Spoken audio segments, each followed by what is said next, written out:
Very important aspect of guarding your heart has to do with the role of the church in your life. Of course, it's church where you get teaching and preaching, both publicly and in counseling and in mentoring. It's in the church where you get fellowship. If you're following along in the Proverbs reading schedule, this last week then you read Proverbs 13:20, which says, "Whoever walks with the wise will become wise." That's one of the functions of a church, isn't it? So that you can walk with the wise. You can be with, whether in counseling or in a mentoring relationship or in a soul care group, you can be with others who want the wisdom of God, who are seeking the wisdom of God. There's worship. The corporate worship of the church is one of the ways you guard your heart. You say, I just stay home and worship God. I worship God fishing. I worship God in the forest. I worship God on the golf course.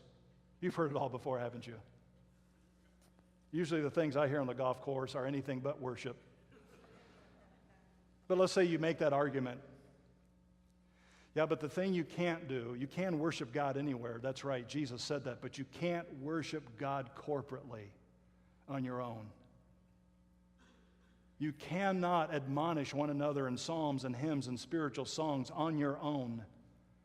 That only happens together corporately, and that's why the writer of Hebrews said, don't forsake it.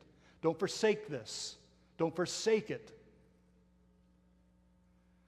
All the more, he says, as we see that day of Christ returning, getting closer and closer, don't forsake this. A lot of writing about this recently is interesting, and a generation ago, that the average evangelical Bible-believing churchgoer like you went to church an average of 2 times a week. Today, Bible-believing evangelical churchgoer like you goes to church an average of 2 times a month.